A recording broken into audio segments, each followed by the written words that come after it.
Ju njohim me edicionin informativ të lajmeve. Kjo është Radio 7.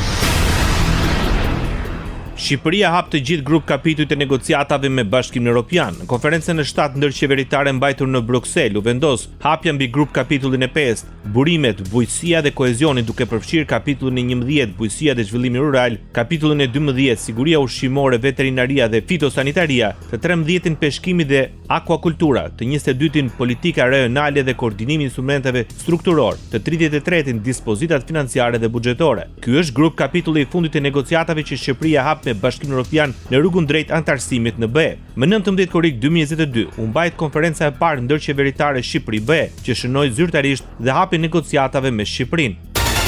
Komisioneri Evropian e Zgjerimit Marta Kos deklaroi se tani është për zbatimin e reformave, duke filluar nga reforma gjyqësore, liria e mediave, e pakicave dhe çështja e pronave.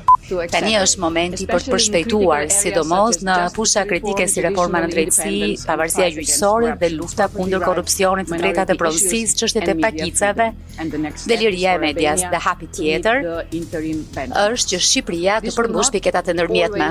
Sipas komisioneres për zgjerim, ecuria e Shqipërisë është dëshmia se kush punon shpërblet. Ajo vlerësoi dhe rolin dhe kontributin e qeverisë shqiptare në përshpejtimin e këtij procesi. Kjo tregon se kur jepni rezultate isni përpara.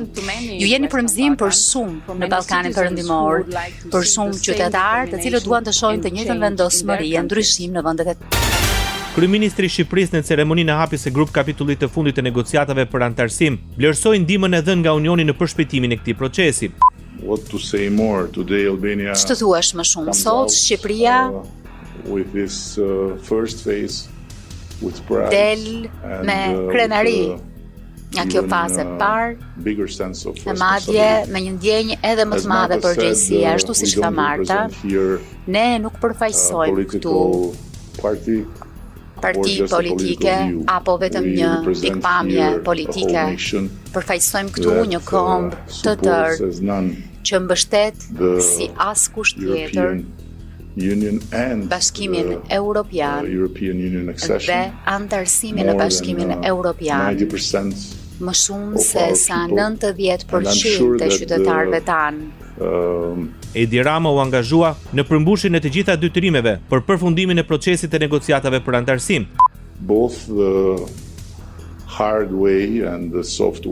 Se qoftë ajo mënyra e fortë e ajo e butë me cilën jemi përballur, na mësuar një gjë shumë të rëndësishme.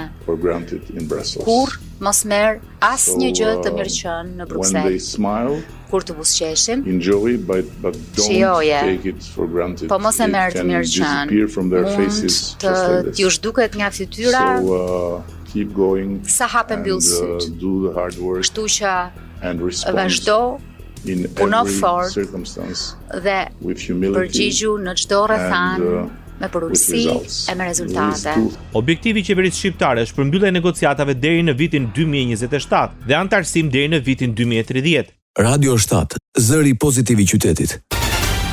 Presidentja e Kosovës Vjosa Osmani theksoi rëndësinë e antarësimit në NATO si më të rëndësishme se antarësimi në Bashkimin Evropian. Në intervistë nga Berlini për media ndërkombëtare, politika Osmani deklaroi se shkak për këtë objektiv janë planet dhe interesat afatgjata të Rusisë për destabilizimin e vendit. Osmani shprehoi e bindur se Kosova i ka përmbushur kriteret bazë për të bërë pjesë e NATO-s. Ushtria jon është ndërtuar dhe trajnuar sipas standardeve të NATO-s. Ne tashmë shpenzojmë më shumë se 2% të buxhetit për mbrojtje, që është kriteri i NATO-s. Brenda 4 viteve planifikojmë ta dyfishojmë buxhetin për mbrojtje dhe të arrijmë shpenzimet deri në 4% të prodhimit të brendshëm bruto, deklaroi Vjosa Osmani. Presidentja nënvizoi se antarësimi në NATO do të ishte garanci etike për sigurinë e Kosovës dhe stabilitetin e rajonit. Sinjale pozitive vijnë nga Sofia për Shkupin. Një javë përpara e komentoi Spas Tashev nga Akademia Bullgare e Shkencave marrëveshjen për ndërtimin e korridorit të 8. Marrëveshja u nënshkrua në fillim të muajit në gjuhë shef nga zëvendës kryeministrat dhe ministrat e transportit të Bullgarisë dhe Maqedonisë së Veriut, përkatësisht Grozdan Gradshov dhe Aleksandar Nikolovski. Megjithatë, eksperti nuk fsheu skepticizmin e tij dhe theksoi se tuneli e kurridor ndërkufitar ka më shumë se 100 vjet histori. Jo vetëm BE-ja, por dhe pjesa juglindore e NATO-s është e interesuar për të, shtoi eksperti i Akademisë Bullgare. Ndoqët lajmet shkurt në Radio 7, zëri pozitiv i qytetit.